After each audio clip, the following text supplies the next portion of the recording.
Stop. Start. Okay, it's live. Boop, boop, boo.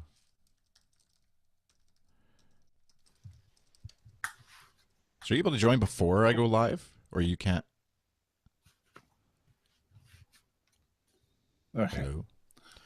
Sort of. Okay, so I'm gonna go to gear, change the studio, swap the left and right stereo channels. No, I don't think so. Okay, just hit save. Okay, now what?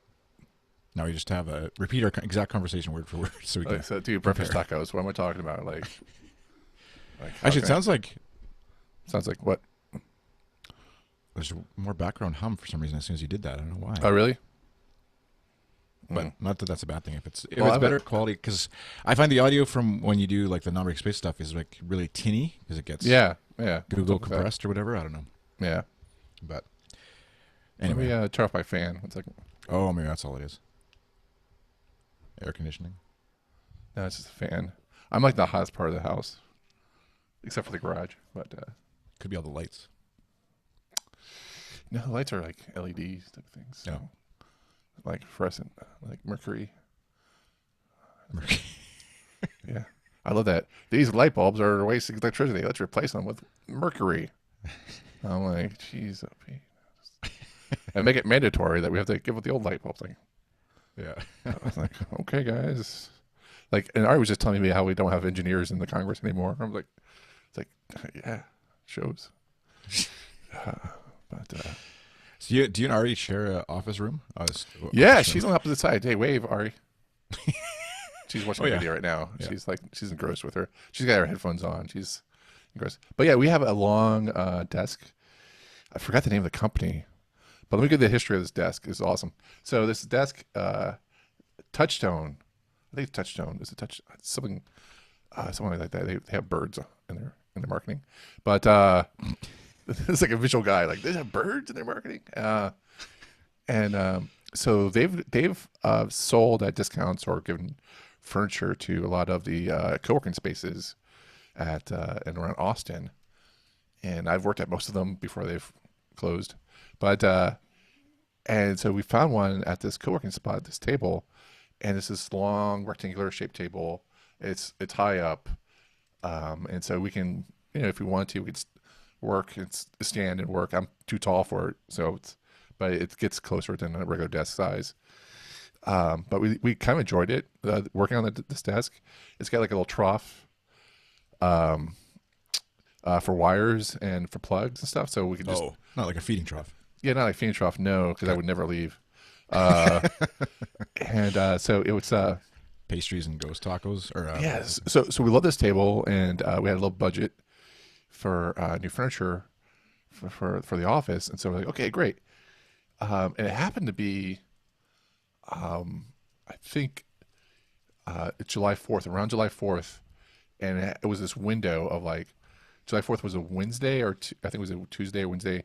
So we had an open date Monday for delivery, and then it was like holiday, America or whatever, and then a day off, right? And so the company that came to deliver the furniture, we also paid for installation because it was just like I could install it myself, but it's going to just take me a day and a half, and it's all heavy stuff, so it's just could just like it's going to take me forever to put this desk together. So like just have them installed, and they delivered the desk, and uh, no one knew how to install it mm, from the team that showed up.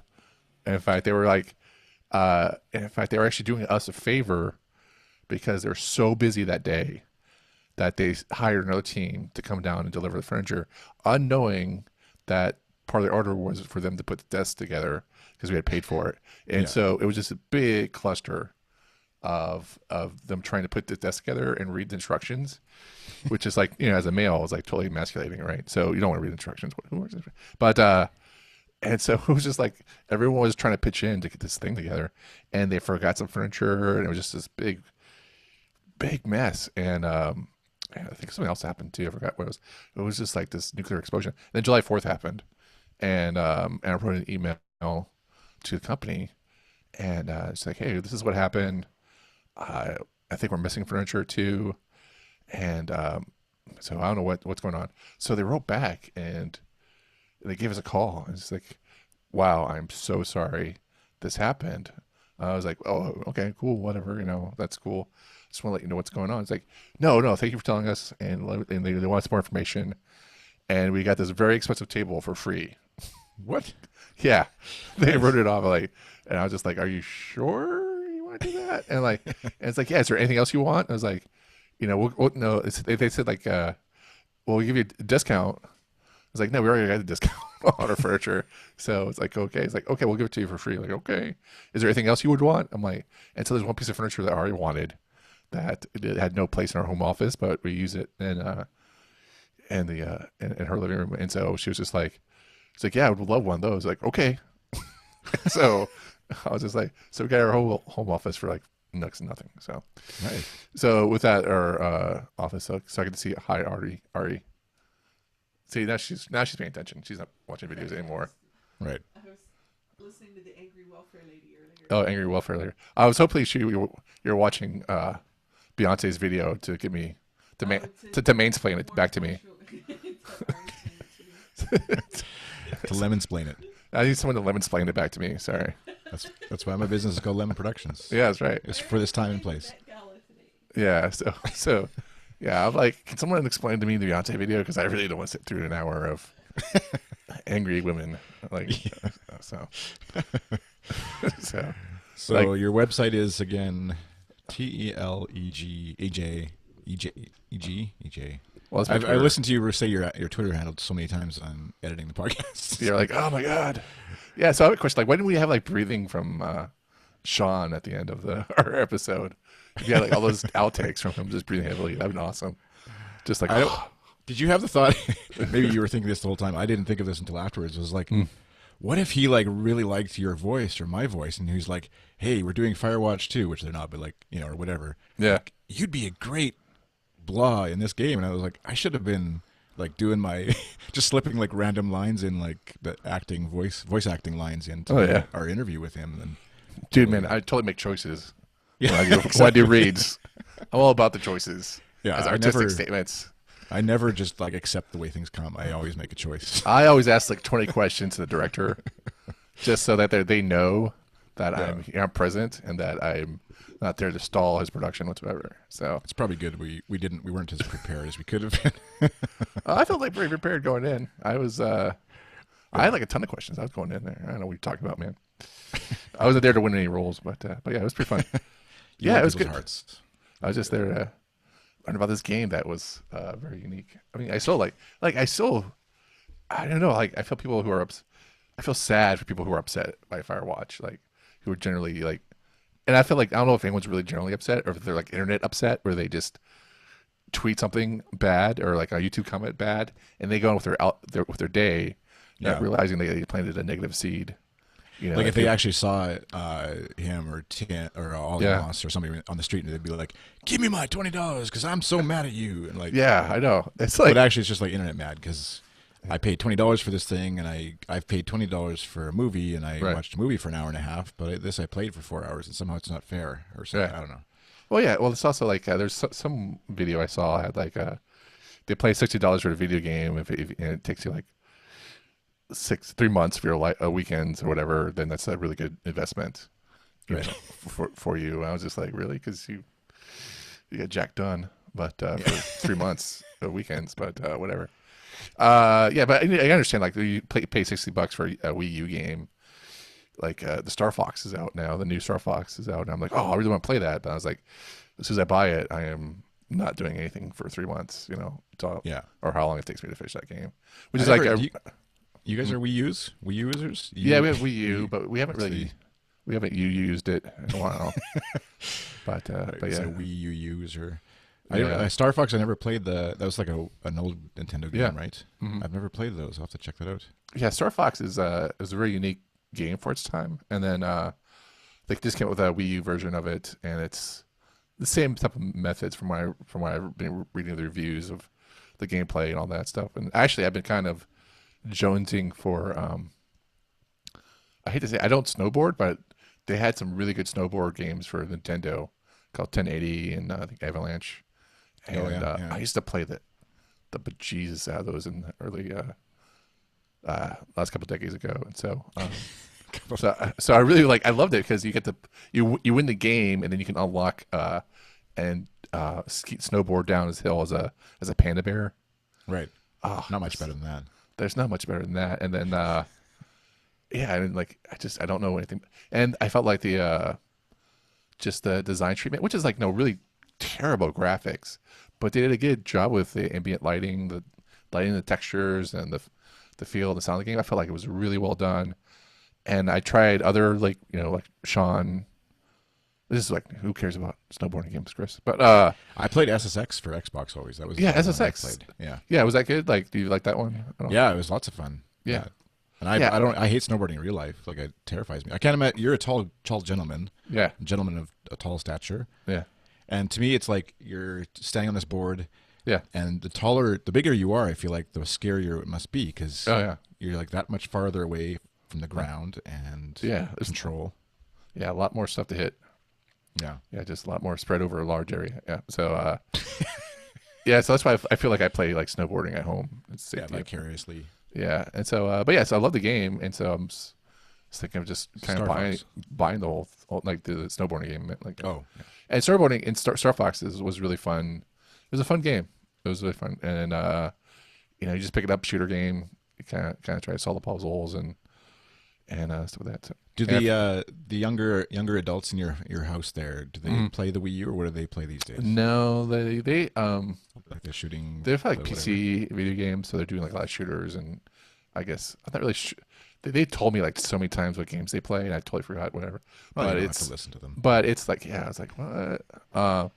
But then like I learn the game, and then they'll feel like it's like you know how it is, with adults as like cool. they learn something that you like, and then they want to play with you, and then they're like, yeah, I'm going to learn something else now, type of thing. So I'll let them have their own thing. Yeah, so it's kind of like I equate it to a Quake, type of thing where shooting Yeah.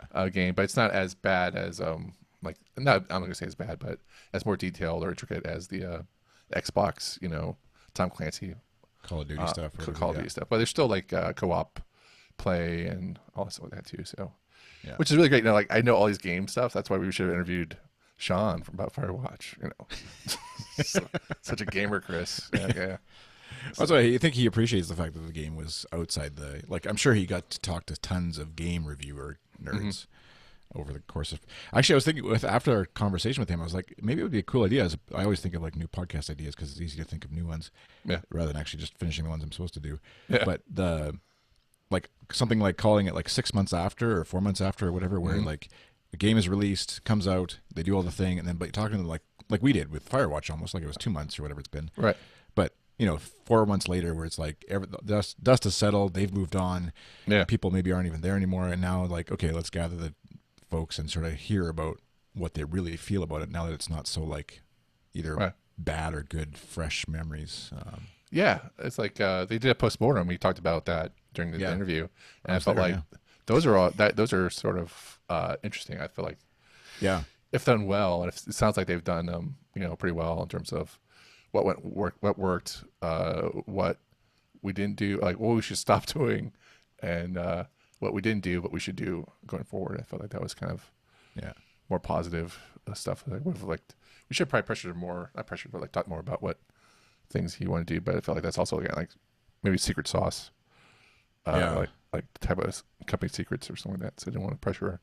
Well, him on especially that. when it's like it's not they're a small company, but they're not Yeah. like two guys now. It's like they Right. have people's jobs. So like they leak something, and then all of a sudden somebody in the press, like if the LA Times or whoever is like, Yeah, he said that he's going to make whatever Walking Yeah. Dead 6, and like yeah. Well, it sounded like they we didn't pressure him on this one either. It sounded like they were planning on doing something more with Firewatch too. So I know they've been trying to do more languages with Firewatch and get make that kind of internationalization of it Yeah. like languages and stuff. So that's pretty cool. Yeah, I just felt I thought it was a really cool game. Thought it was different, and that's why we talked to him. I didn't want to, I don't want to, but the game industry is so tight. There's so much money behind it now that the rumors so I didn't want to pressure him and to talk about something he wasn't really ready to talk about, yeah, especially like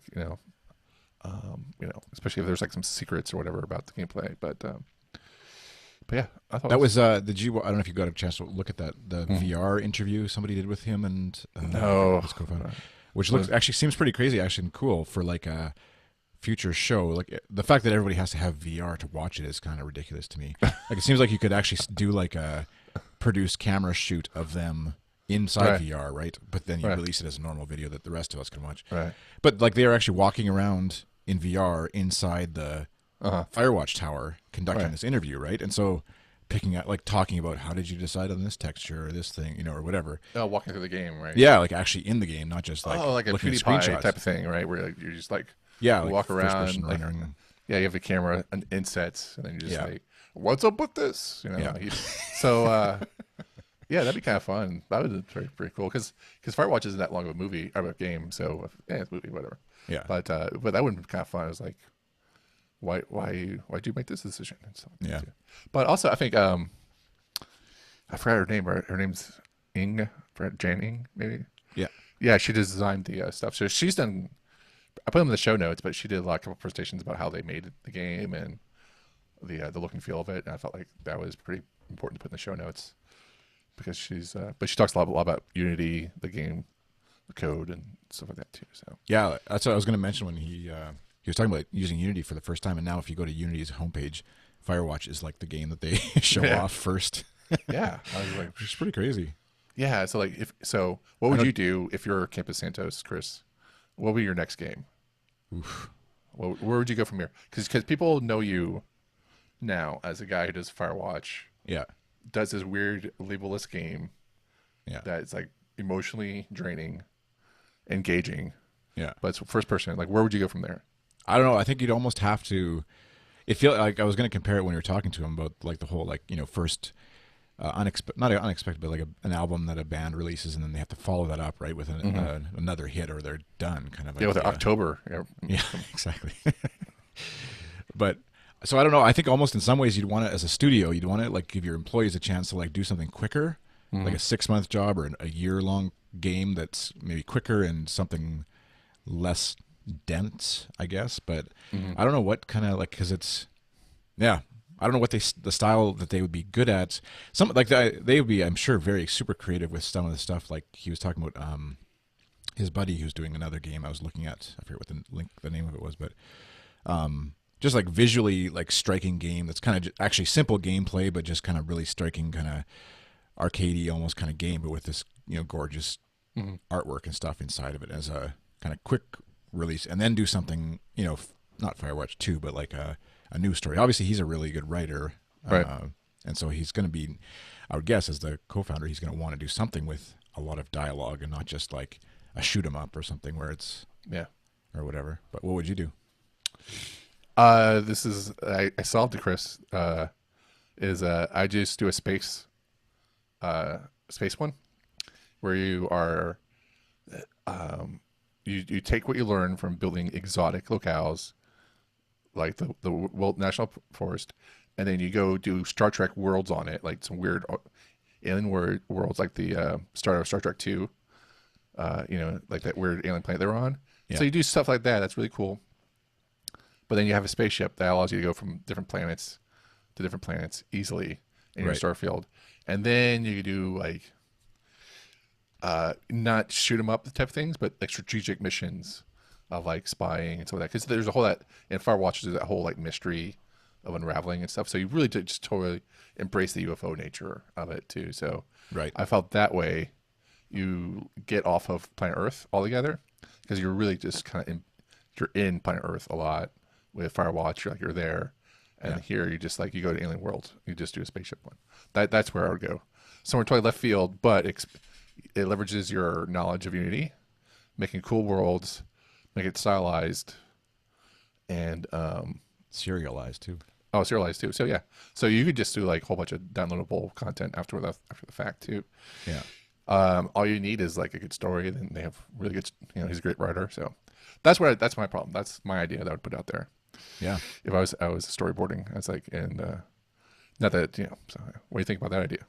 I think that's good. Yeah. It reminds me of like the old Space Quest games too, like where you're just kind of like an adventure, and they're linear-ish, but not like completely locked in. kind of Nice. like Firewatch is pretty locked in. Like you're gonna go from A to B to C, and there's a little bit of like freedom in that, but you're not changing what's going to happen really in the story. So Yeah, I forgot. Like my one point I wanted to make was like the part where I almost crapped my pants was the that one scene where the guy with the flashlight sees him down the mountain. right, Like that was just like, oh snap, and I was just like, this game's on. And then what happens is like that was the only time that the whole game where like I felt like in danger, like the whole entire time. Like I felt like, oh, there's some mysteries unraveling. Like this is kind of weird. What's going on? But I wanted like 2 or 3 more of those moments where like, oh snap, and like this is something serious because you're down the mountain, like you are in you are the weak position right there. So the guy up top, he's got the higher ground. Yeah. He's got a flashlight. It's turning dark. It's like your second day on the job. You're like you know Jack, and I just like I wanted like 2 or 3 more of those moments. yeah. That's what it's kind of like. Once I kind of referenced too in our talk was like, once you realize you can't die, then it does kind of tone it down a bit. It's still like the game is good, but it's like there isn't that fear of like, okay, when I'm investigating this campsite, I'm gonna maybe stumble across something, I'm gonna die and have to go do this whole big run across the park again. There isn't that fear of actually that happening, but Right. yeah, it's still Right. Or what they could do is also do the what is it? What was it? When we talking about like that melee game where like people just fight each other in the game. like Hearthstone or Was it? Warcraft or What's it called? Smash Up? What was it? Super Smash Brothers? Yes, Super Smash Up Brothers. You get all the characters from Firewatch, and they just And then I didn't want to say this, but I was thinking it as you were mentioning it during the game, and so I hate to. So spoilers if you haven't played Firewatch, but all the while we're talking about like Super Smash Up Brothers, just like them fight each other. Is that the? It's so bad. Yeah, I was just thinking. Yeah, I would totally play the character of the dead kid. That's terrible. I'm not even laughing. I'm not even laughing at that one. And then he would like throw rocks at you. Right. Like, oh man, I was just like, I would totally play that game just to play that character. Yeah, like I mean, I don't think anybody was watching, and nobody will watch this again. But like, Well, thank God. like finding a dead kid's body. Yeah. In a video game is something I never really thought I would be like, yes, here's my $20 for that experience. Yeah. But yeah, I mean within the context of the story it works. But yeah. Yeah. So yeah, and then I never played this full lot. I didn't go back and play it yet, but like do you think you could find the kid's hideout layer on your own before you find the nude sunbathers or whatever, the girls or whatever? Do you think you could find them before you found? I feel like there was like a something in the way. Yeah. Like trees or what, you know how they do that in those games. Like, Yeah. Just like you can't go this way for right now, but then all of a sudden something else happens and opens it up or whatever. Right. I'm pretty sure they lock that stuff down. So I was just like, Yeah. but that'd be kind of funny if you just because it'd be funny if like, not funny, but it'd just be interesting. Like you would find the lair, but you wouldn't conceptualize like what this is about. You would just assume maybe like a kid's came here Right. for a long time with his family or whatever, and so but then you come back, you see the dead body, and then you like conceptualize like, oh, if I actually went back up this pathway, I would have found, whatever. But like, Yeah. but he wouldn't have the equipment to go back down there at that point in time, so he wouldn't. So it would just been like, this is a mission. So like in a way, this would be like one of the crap moments I talked about earlier. It's like you found this, like, oh my gosh, what is this? So, but yeah, more deep thoughts by Chris Schmidt about game development. Yes. All right. That's a good spot to end this non-podcast. Non-podcast. Chris Okay. versus Chris. Yep. Chris v. Chris. Melee. That's what we're supposed to say now. Thanks, Batman. Right. Cool. Okay. All right. Well, I'll see what this sounds like now. I have lots of audio to listen to. Okay. Sounds good. Okay. Have fun emailing. All right. Bye. See you, man.